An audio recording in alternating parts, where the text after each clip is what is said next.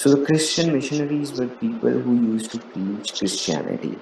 تو یہ لوگوں کو جا کے جو ہے نا وہ عیسائیت کا سبق دیتے تھے اور ان کو سکھاتے تھے کہ آپ لوگوں کے لیے کتنا اچھا ہے کہ اگر آپ کرسچینٹی کی طرف جو ہے نا وہ ٹرن کریں. تو یہاں کے جو لوگ ہیں Indian population was mostly very conservative and very rooted with their own tradition and religion. ان کے ساتھ جب کرسچن مشنریز کس طرح کے انہوں نے امپیکٹس دیکھے اور پھر انہوں نے جگہ جگہ دیکھا کہ چرچز بن رہے ہیں اور کرسچن پاپولیشن جو ہے وہ زیادہ اس کا سائز بڑھ رہا ہے. So that made people of India very insecure. ان کو ایسا لگا کہ جیسے ان کے ریلیجن کے اوپر جو ہے نا وہ ایک آن سلاٹ ہو رہا ہے یا اٹیک ہو رہا ہے. And that basically enhanced the feelings of resentment against the East India Company and its rule. جی I guess we have some questions. Sir it is also ایک کوشچن ہے کہ کیا اس کو ہم یورو سینٹرلزم بھی کہتے ہیں؟ نہیں نہیں جی، یورو سینٹرلزم میرا خیال ہے کانسیپٹ نہیں، وہ یورو سینٹرسزم وہ اس سے نزدیک ہے، مطلب فرام دا سیم فیملی، لیکن اس کی امپلیکیشنس کچھ اور ہیں. پھر جی ایک کوشچن آیا ہے کہ why some means but it means the infrastructure this is a strange reality. I guess Aamir آپ نے میری بات جو ہے میرا نقطہ سنا نہیں، آپ سمجھ نہیں پائے. میں کہہ رہا تھا کہ آج کے انسان کے لیے جو ہم ہیں 2023 میں جو 21st سینچری کے جو لوگ ہیں، ہمارے لیے infrastructure is a good thing. لیکن جو تب کا انسان ہے اس کے ساتھ یہ پہلی بار یہ چینجز آ رہی ہیں. It is a induced modernity. تو وہ اس کے حق میں نہیں تھا. ان کو ایسا لگ رہا تھا کہ ان کا جو ہزاروں سال سے وے آف لونگ ہے اس کو خراب کیا جا رہا ہے یا ڈسٹرب کیا جا رہا ہے. Sir, it means people like Sir Syed were enablers in our exactly in building our relationship with Britishers. جی کرسچن مشنریز، ہمیں ایک سوال آیا ہے ایمن حنیف کی طرف سے. کرسچن مشنریز وہ لوگ ہوتے ہیں جو آ کے کرسچینٹی کی تبلیغ کرتے ہیں، جو لوگ آ کے آپ کو کہتے ہیں کہ آپ لوگ اپنا مذہب چھوڑو اور عیسائیت یا کرسچینٹی میں جو ہے آپ اپنی کنورژن کر لو. All right all right. سر آپ کی آواز گنز کی آواز کی طرح آ رہی ہے، گنز کی آواز. ٹھیک ہو گیا جی. Sir, why do we still follow their footsteps till this day, even after independence? جی یہ وہ کہانی ہے، اس کا بڑا لمبا جواب ہے کہ ہم کولونیل رول کو ابھی تک کیوں کرتے ہیں. Maybe at certain other forum. Sir, means there were number of preachers. Not in every ship. ایک سوال آیا کہ کیا سر جو بھی جہاز آتا تھا ہر شپ کے اندر preachers ہوتے تھے؟ Not in every. لیکن میں آپ کو بتا رہا ہوں کہ یہ ایک روایت بنی ہے کہ ہر شپ جو انڈیا آتی تھی اس میں 10-15 جو ہے نا وہ پریچرز ضرور ہوتے تھے.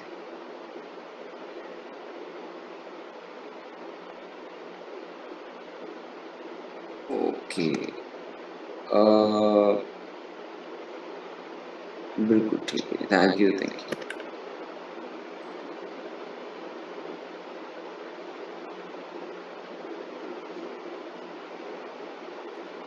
Alright, so these were the religious and the social causes. ایک اور جی کوشچن ہے کہ سر I have a bit confusion. Before 1857 British did not exactly ruled. So how were they able to influence domains such as changing of official language as English? So basically East India company کی جو جو domains تھے، جیسے بنگال جو ہے وہ company راج کے اندر آتا تھا، اس کو کہتے تھے کمپنی راج. تو وہاں اسکولنگ، وہاں آفیشیل کاروبار، حکومت کے جتنے نوٹیفیکیشن آنے ہیں، فیصلے آنے ہیں، سب انگریزی زبان میں آتے ہیں. اسی طرح بہار، اڑیسہ، پنجاب، جو جو علاقے ڈائریکٹلی کمپنی راج کے اندر آتے تھے، یہ لفظ ہوتا تھا کمپنی راج. وہاں انگلش جو تھا اٹ واز دا لینگوا فرانکا، وہ سرکاری زبان، سرکاری آرڈرز بھی اس میں آئیں گے، اور جو بھی ایجوکیشنل انسٹیٹیوشنز ہیں وہ اپنی پریکٹسز بھی انگلش میں کیری آؤٹ کریں گے. پھر یہ ایک سوال ہے کہ sir all other ex colonies are like us still same old British system. جی مور اور لیس آپ جہاں بھی جائیں اور آپ کو اگر برٹش کالونی کے لوگ ملیں گے تو وہ ایک جیسے ہوں گے کافی زیادہ چیزوں میں. ان کا گورنمنٹ سسٹم ایک جیسا ہوگا, ان کی انگلش لینگویج اچھی ہوگی. اسی طرح جو لوگ فرینچ کالونیز رہے ہیں وہ ایک جیسے ہیں, جو جرمن کالونیز رہے ہیں دے آر لائک سیم.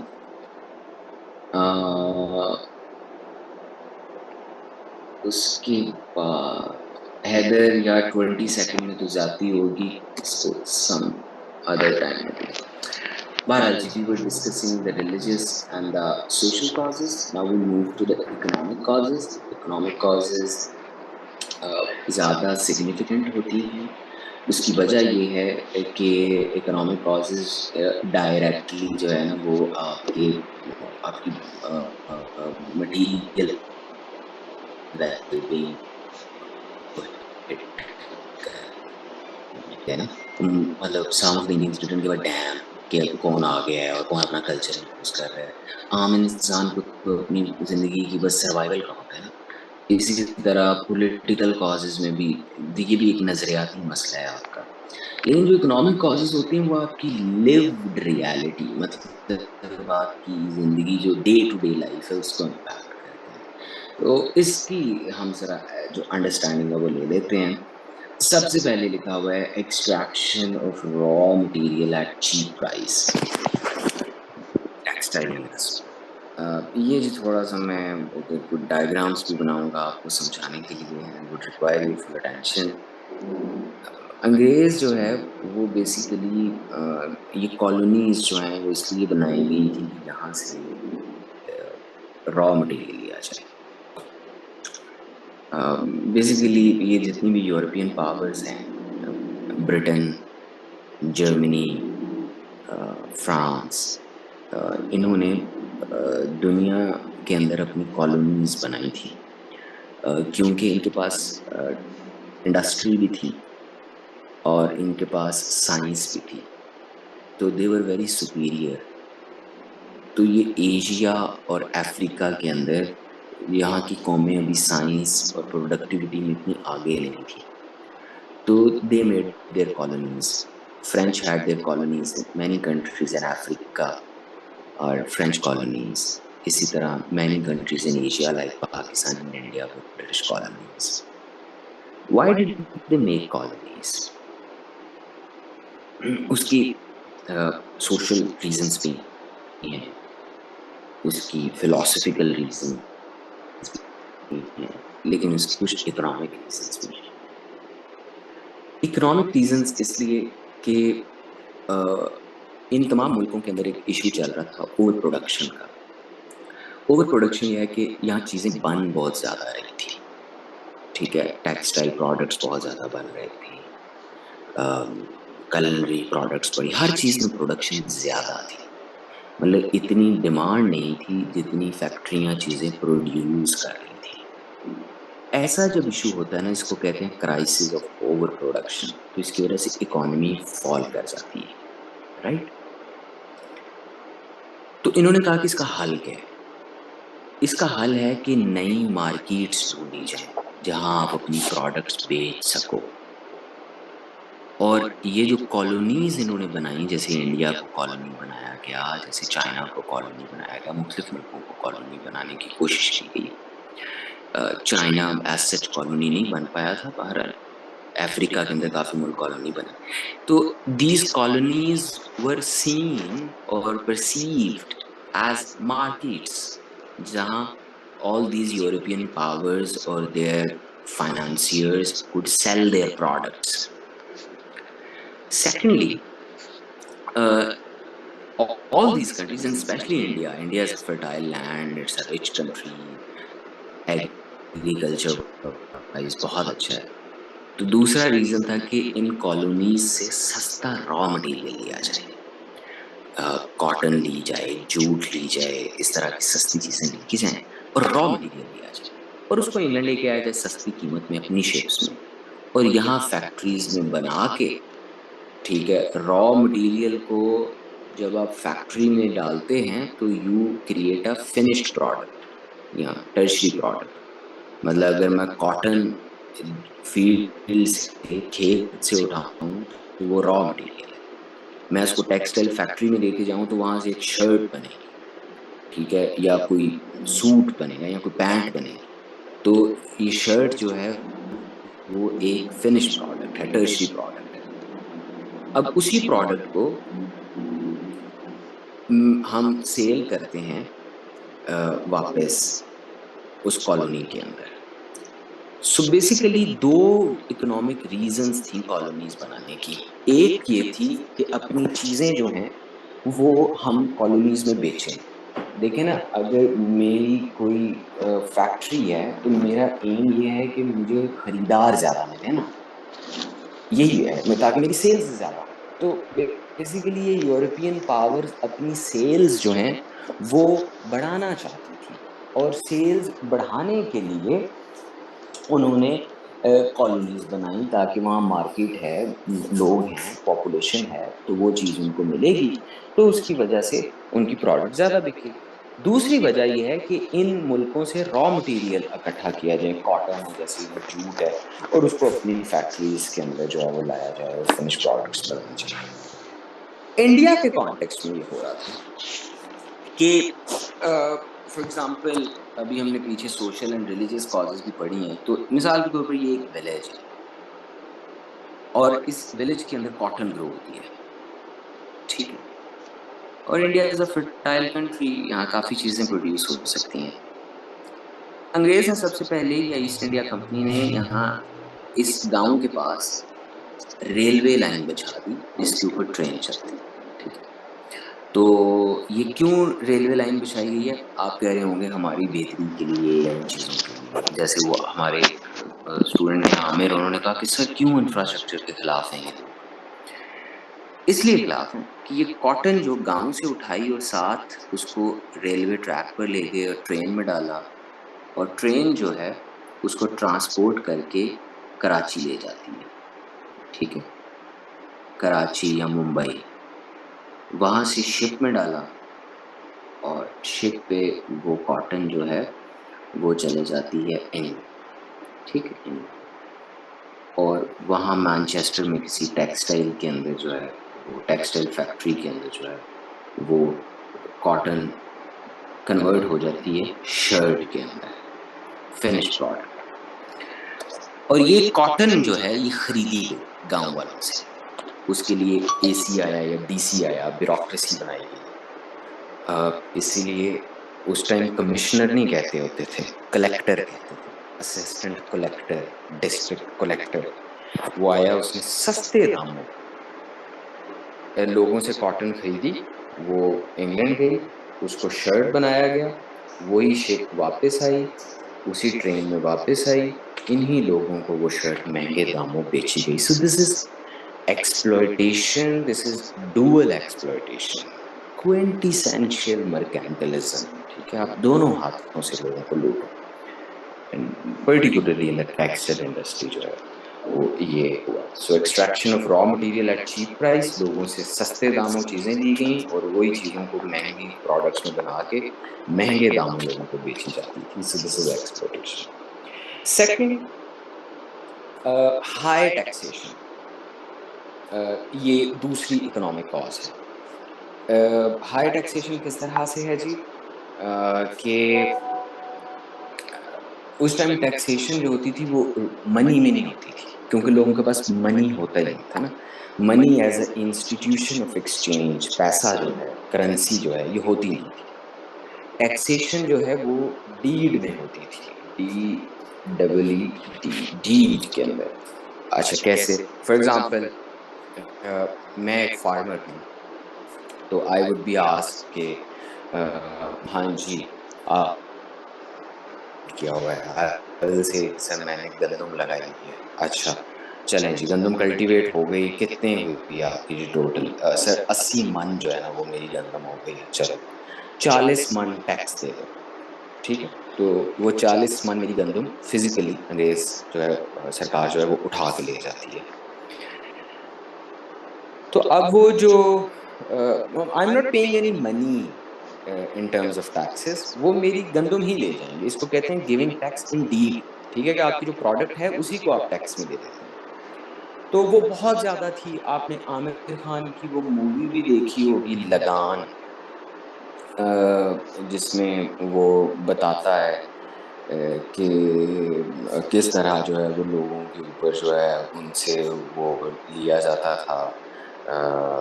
اس کا ایک اسپیسیفک ورڈ بھی تھا اس ٹیکس کا، کہ لوگوں سے جو ہے ان کی جو بھی ان کی پروڈکٹ ہوتی ہے اتنی محنت سے اپنی کھیت کے اوپر کام کرتے ہیں، اور اس میں سے 50% جو ہے وہ کمپنی کے جو افسران ہیں وہ آ کے لے جاتے ہیں. اور صرف یہ نہیں کہ ٹیکس ہائی ہے، لگان ایگزیکٹلی وہ لگان اس کو کہتے ہیں، یا بیاج. بالکل. تو وہ کہتے ہیں کہ لگان دے دیں کہ آپ نے کتنی گندم ہے جی، 80 من 40 من کہتے ہیں، دیٹس لگان. It's high taxation. اور صرف ٹیکس ہائی ہونا مسئلہ نہیں ہے، اس سے بھی بڑا ایشو جو ہے وہ ہے کہ جو ٹیکس کلیکٹرز ہیں، جو لوگ ٹیکس کلیکٹ کرتے ہیں آ کے، they were corrupt.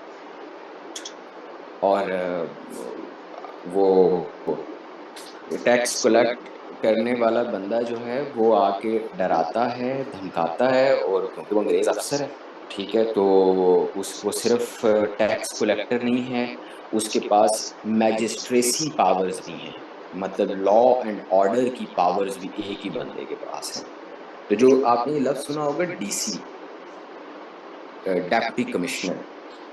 تو ڈیپٹی کمشنر جو ہوتا ہے وہ ڈسٹرکٹ کلیکٹر بھی ہوتا ہے، کلیکٹر، اور وہ ڈسٹرکٹ میجسٹریٹ بھی ہوتا ہے. مطلب پاکستان میں اب ویسے اتنا نہیں ہے، پہلے تو ہر جگہ وہی میجسٹریٹ ہوتا تھا. اب یہ سوری میجسٹریٹ کے اسپیلنگ غلط ہو گئے، آپ بس لکھ لیجیے، میں ایم لکھ دیتا ہوں کہ deputy commissioner at the same time ہی از کلیکٹر. کلیکٹر مطلب ٹیکس اکٹھا کرو، اور ایٹ دا سیم ٹائم ہی از اے میجسٹریٹ، مطلب لا اینڈ آرڈر. تو وہ کیا کرے گا، وہ ایک غریب کسان کے پاس جائے گا، اسے کہے گا کہ چلو بھی لگان دو. وہ کہے گا کہ کتنی کلٹیویشن ہو رہی ہے، کسان کہے گا سر 100 من. وہ کہے گا چلو 50% گورنمنٹ کا ریٹ ہے، 50 من مجھے دے دو. کسان بیچارہ دے دے گا اپنی لگان. پھر وہ کہے گا کہ 10 من میرا حصہ بھی دو. تو وہ کہے گا نہیں میں نہیں دوں گا، یہ ہے وہ ہے. وہ کہے گا میں میجسٹریٹ ہوں، میں تم پہ پرچہ کر دوں گا، میں FIR کروا دوں گا تمہارے اوپر. تو وہ بیچارہ یا تمہارے بیٹے کے اوپر کرا دوں گا، تو وہ ڈر کے 10 اوپر اور دے دے گا. So it's a high taxation coupled with corrupt tax collection system. اور lastly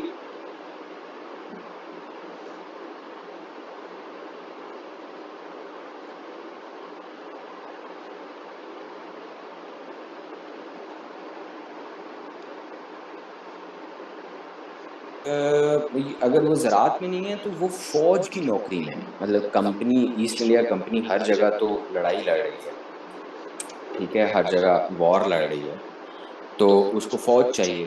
تو فوج کے اندر بھرتیاں جو نیچے ہوتی ہیں، حوالدار کی، سپاہی کی، وہ ساری کی ساری جو ہیں وہ انڈیا سے ہو رہی ہیں. تو لوگ یہاں زراعت سے منسلک ہیں یا فوج کے اندر نوکری کر رہے ہیں. فوج کے اندر ان کی سیلریز بہت کم ہیں، آلرائٹ. اور سیلریز کم ہونے کی وجہ سے they were not having good standards of living, and their life pathways were quite restricted. So all these economic causes essentially aggravated the feelings of the people against the British rule in the Indian subcontinent. جی مجھے ایک message آیا کہ voice نہیں آ رہی، آواز نہیں آ رہی. Is it with everyone? Am I audible?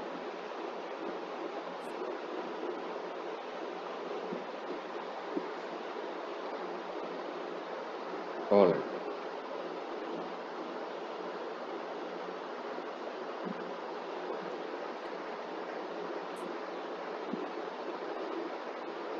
And the last is the military causes, because at the end of the day میں نے اسٹوری ٹیلنگ میں آپ کو بتایا تھا کہ یہ جو پچھلی ساری ریزنز ہیں نا، پولیٹیکل کازز ہے، اس کے علاوہ سوشل کازز ہیں یا اکنامک کازز ہیں. یہ تمام وہ چیزیں ہیں، وہ وجوہات ہیں جو اوور دا ٹائم ایک ایگریگیٹ لیول آف ریزنٹمنٹس جو ہے وہ ہوتا ہے نا کہ وقت کے ساتھ جو ہے یہ چیزیں نفرت کے جذبات لوگوں کے بڑھا رہے ہیں اگینسٹ ایسٹ انڈیا کمپنی. لیکن جو ملٹری کازز ہیں دے آر ویری امیڈیٹ، اور ان کے اوپر ہم آتے ہیں. مجھے ایک کویشچن آیا ہے کہ یہ سپائز کیا ہوتے ہیں.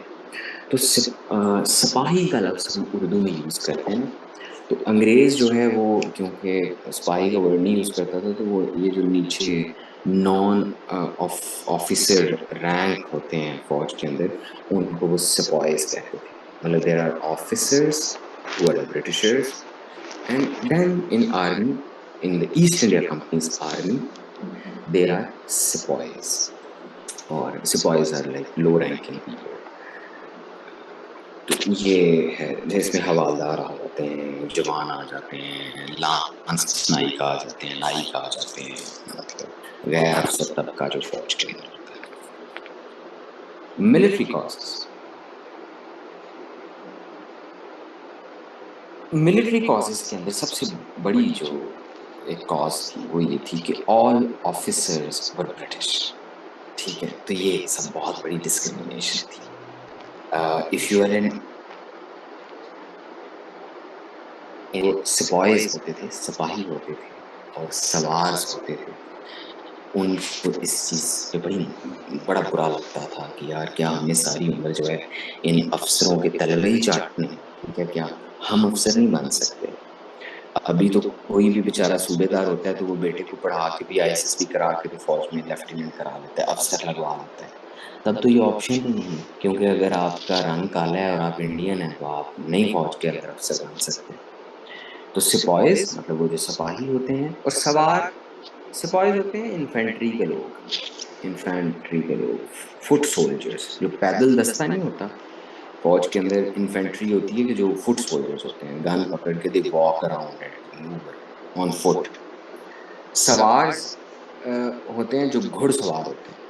مطلب ان کے اندر صرف یہ فرق ہوتا ہے کہ sepoys are on foot and sowars are on the horses. لیکن یہ دونوں غیر افسر ہیں، they are not officers, they are lower rank people in the British Army, and they used to hate that they cannot become officers or their kids cannot become officers in the army. Second ہے threat of conversion. وہ یہ ہے کہ آپ نے یہ چیز دیکھی ہے کہ جو ملٹری کنٹونمنٹس ہوتی ہیں وہ اوپن افیئر نہیں ہوتی، وہ ایک کلوزڈ انوائرمنٹ ہوتی ہے. اور اس کے علاوہ فوج کے اندر جو ہے وہ 6-7 مہینے بعد آپ کو چھٹی ملتی ہے.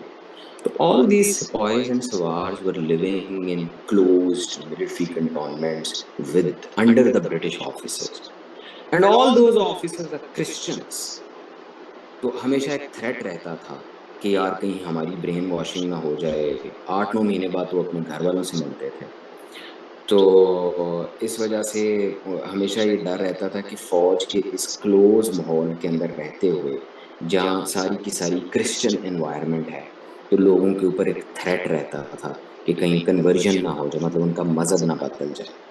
اس میں وہ ڈیلیبریٹ بھی ہو سکتا ہے اور ادروائز بھی ہو سکتا ہے. مطلب کچھ لوگوں کو ڈرا دھمکا کے بھی فوج کے اندر ان کا مذہب چینج کروا دیا جاتا تھا، اور کچھ لوگوں ویسے ہی امپریس ہو جاتے تھے، برین واشنگ ہو جاتی تھی. کیونکہ ملٹری سائڈ لائن ہوتی ہے نا کنٹونمنٹس، ابھی تو بڑی اوپن ہو گئی ہیں، تب تو بالکل کنٹونمنٹ میں نہ کوئی آ سکتا ہے نہ کوئی جا سکتا ہے. And for 7 or 8 months an Indian sepoy اور سوار، ہندو یا مسلم، وہاں ہی رہتا ہے، اور اس کو ہمیشہ یہی تھریٹ رہتا ہے کہ کہیں اس کا مذہب نہ بدل جائے.